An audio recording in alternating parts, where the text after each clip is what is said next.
सोचिए अगर आपको आज पता चले कि आपकी जिंदगी बस कुछ महीनों की मेहमान है, तो आप क्या करेंगे? रोएंगे, भागेंगे या पहली बार सच में जीना शुरू करेंगे?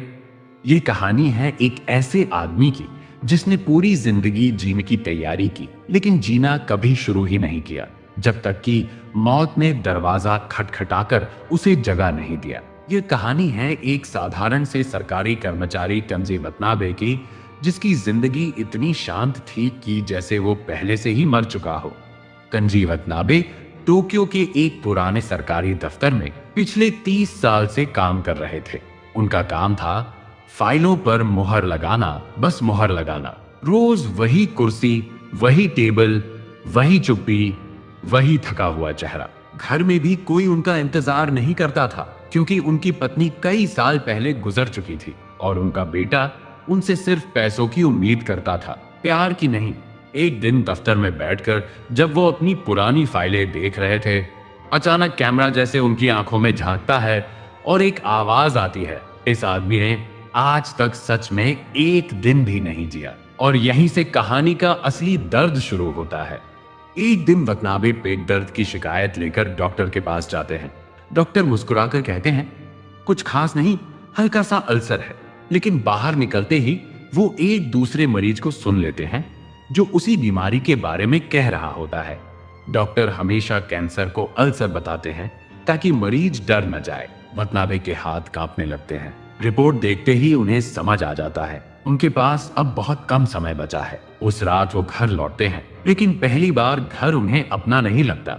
उस रात वतनाबे अपने कमरे में बैठे बैठे अचानक रो पड़ते हैं। 30 साल की नौकरी एक भी याद नहीं, परिवार लेकिन कोई रिश्ता नहीं, जिंदगी लेकिन कोई मकसद नहीं।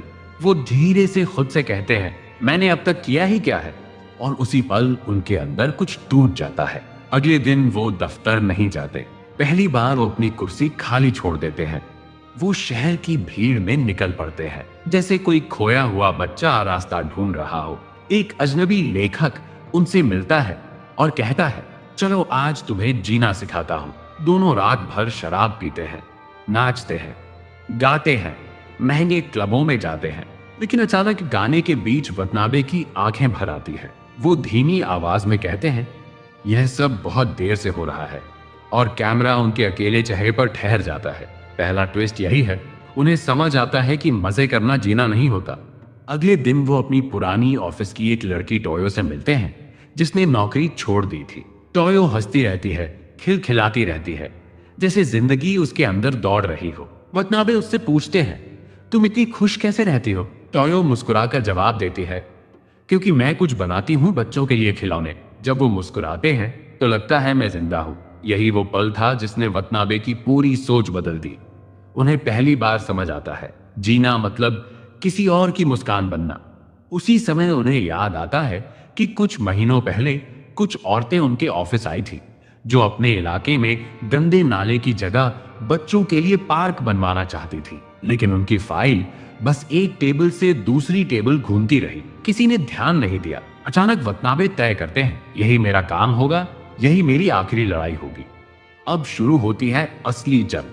हर ऑफिस, हर अधिकारी, हर नेता उन्हें टालता है। कोई कहता है यह हमारा काम नहीं, कोई कहता है बजट नहीं है। लेकिन वतनाबे अब पहले जैसे नहीं रहे। वो हर दिन उसी फाइल को लेकर दरवाजे खटखटाते रहते हैं। लोग उनका मजाक उड़ाते हैं, लेकिन वो रुकते नहीं। दूसरा ट्विस्ट यही है, एक डरपोक आदमी अचानक सबसे जिद्दी इंसान बन जाता है। धीरे धीरे महीनों की मेहनत के बाद आखिरकार पार्क बनने लगता है। लेकिन उसी दौरान वतनाबे की तबीयत लगातार बिगड़ती जाती है। एक रात बर्फ गिर रही होती है और वो अकेले उस अधूरे पार्क में झूले पर बैठकर बच्चों का गाना गुनगुना रहे होते हैं। उनका चेहरा शांत होता है, जैसे उन्हें आखिरकार जवाब मिल गया हो कि जीना क्या होता है। और उसी रात वो हमेशा के लिए सो जाते हैं। कहानी यहीं खत्म नहीं होती। असली तीसरा और सबसे बड़ा ट्विस्ट उनके मरने के बाद आता है। उनके ऑफिस में उनकी श्रद्धांजलि सभा होती है।